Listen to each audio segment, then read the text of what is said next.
All right, let's talk about the stock market. You hear this phrase all the time, right? It sounds like this big, complicated, maybe even scary thing that only geniuses on Wall Street can understand. But what if I told you it's actually simple? I mean, you hear these two completely opposite stories. On one hand, you've got people who made fortunes, who built incredible wealth. And on the other hand, you hear these horror stories of people who lost it all, who got completely wiped out. So which is it? Is it a path to riches or a financial death trap? So what's the deal? What actually makes the difference between winning and losing? I promise you it's not some magic formula or a lucky guess. The secret is just understanding what's actually going on under the hood. And that's exactly what we're going to pull apart today. To understand this giant global system, we're going to start really, really small. We're going to start with a story about a mouse and his cheese shop. And believe me, this little shop holds the entire secret to what a stock really is. So, just picture this. There's this little mouse, and he makes the absolute best cheese in town. His shop is always packed, but he's got bigger dreams. He wants to open more shops, hire a whole team, maybe even launch a Cheese of the Month club. But there's one problem. He needs cash to make it happen. So what does he do? He has this brilliant idea. He decides to sell off tiny little pieces of his business to other mice who believe in him. Each one of these little pieces is called a share. And what's another word for a share? A stock.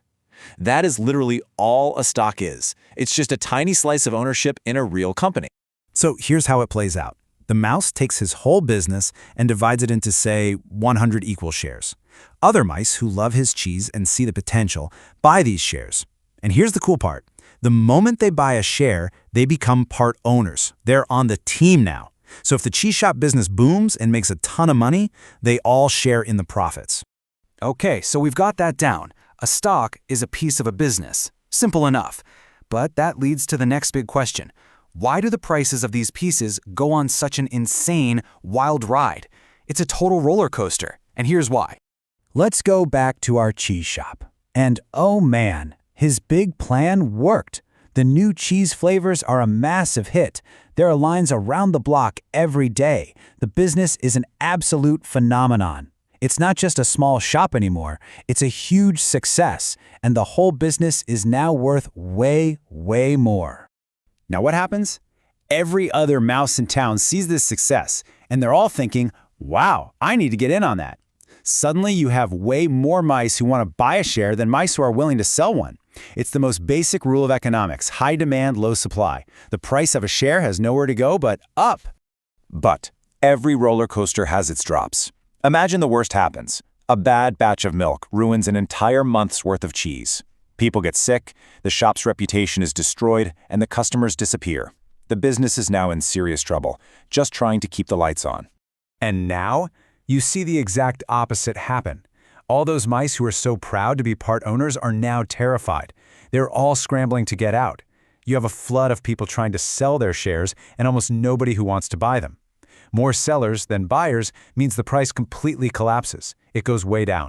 So we've seen how the price of one little cheese shop stock can go up and down. Now I want you to zoom out with me. Way, way out. Because this isn't just happening with one shop, it's happening with thousands of them, all at the same time. So, imagine it's not just a cheese shop. It's tech companies, car companies, coffee shops, you name it. Thousands and thousands of businesses all selling these little pieces of ownership, their stocks, in one giant central marketplace. That is the stock market. It's just a huge place for buying and selling tiny pieces of businesses. And these aren't imaginary places. You've heard the names before, like the famous New York Stock Exchange, the NYSE, or the NASDAQ, which is where a lot of the big tech companies live. These are the real-world arenas where all this buying and selling goes down every day. And the scale, it's almost impossible to get your head around. We're not talking thousands or millions of dollars. We are talking about trillions of dollars worth of these shares changing hands every single day. It is one of the most powerful forces in the global economy. So with thousands of companies all flying up and down, how in the world do you know if the market as a whole is having a good day or a bad one? Well, that's where something called an index comes in. Think of it like a report card for the market. It just tracks a big group of stocks together to give you a quick snapshot. The most famous one is the S&P 500. It tracks 500 of the biggest companies in the US. When you hear on the news the market is up, they're usually just talking about an index like that. So we know what a stock is, why its price zips all over the place, and where it's traded. This brings us to the big question, how do you actually succeed at this? Well, forget the get-rich-quick stuff. It really boils down to 3 simple, powerful rules that have stood the test of time. Rule number 1 is the absolute most important. Time beats timing. Just look at this chart. In the short term, the market is pure chaos. It's a roller coaster of scary drops and thrilling peaks. But when you zoom out and look at the last 30 or 40 years, despite all the wars, crashes, and crises, the overall trend is undeniable. It goes up and to the right. Just staying invested for the long haul has historically been way more powerful than trying to perfectly time your entry and exit. Rule number 2, invest in good businesses. This sounds so obvious, but people forget it. Remember, you're not just buying a ticket, you're becoming a part owner. So you should focus on solid, reliable companies, the ones that make great products that people actually need, that have a proven track record of growing their profits, and, this is huge, that you actually understand. Go back to the story. You'd invest in the mouse with the amazing cheese, right? And finally, rule number 3, which is maybe the hardest one because it's purely emotional. Don't panic.